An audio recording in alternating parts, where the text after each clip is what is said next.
we're going to cover 5 silly mistakes that happen on the driving test that'll fail you instantly. So I'm hoping by telling you these 5 silly things that people do on driving tests, it'll stop you from doing and hopefully give you a better chance of passing driving tests. So the first one is zebra crossings. Now, on a zebra crossing in the UK, you've got to let the pedestrian get off the crossing before you start to move off.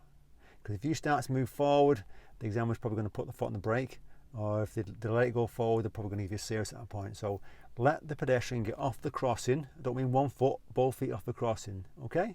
And then you'll be fine.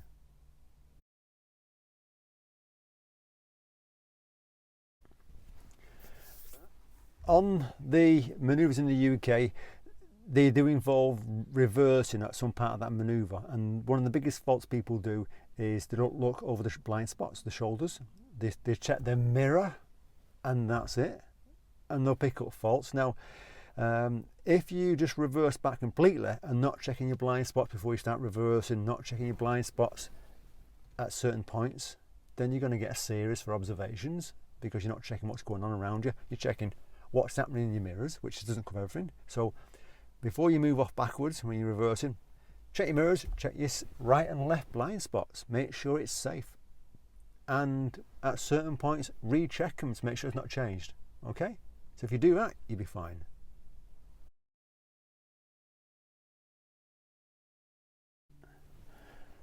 The next one's quite an easy one, but you'll be surprised the amount of people who fail. It's a stop junction.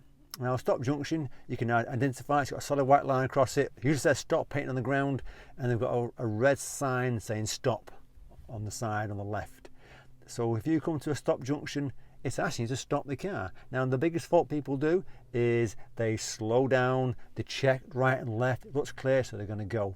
Stop junctions are there because it's dangerous. So stop the car, stick it in first gear, put the handbrake on, that's why I say, but you don't need the handbrake as long as you stop the car for a few seconds properly. I don't mean slowing it down, stop the car completely, check that it's clear, and then move off when it's safe. So stop the car.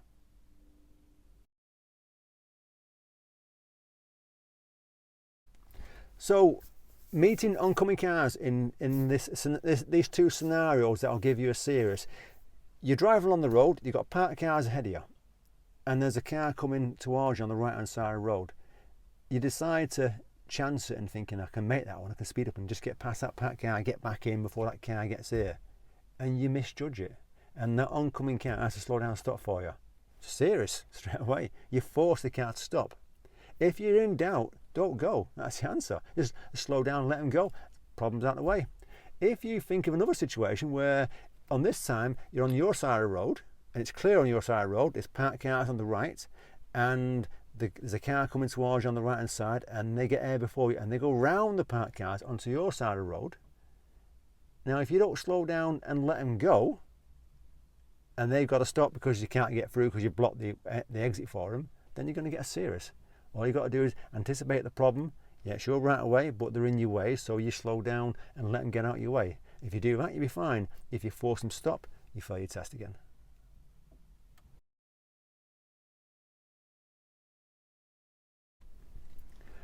The final one, and this is another easy one, I said they're all easy things people do on tests, is hill starts. And you're either good at hill starts or you're okay. Now, if you're okay, you're probably going to be more cautious, aren't you? You're going to make sure your handbrake's on, you make sure you're in first gear, make sure you don't roll back. People roll back and get serious on hill starts because they're not controlling the clutch. They've not put enough power on. Or if they do stall, they're not putting their foot on the brake. They're not controlling the car at that point, so the car's rolling backwards. So if the car rolls backwards, and we're not on about a couple of millimetres or centimetre here, we're talking, 5 or 6 centimetres, you're going to get serious. If there's someone behind you, you're going to get serious. If someone's walking behind the car, don't even try moving off at that point, just let them get out of your way, because if you roll back a bit, you're going to get serious. So hill starts, if you're good at them, still use your handbrake, still make sure you got your gas and biasing point, don't try and be clever, make sure you move forward rather than moving backwards. If you've enjoyed this short video, by the way, fantastic, and good luck on the test.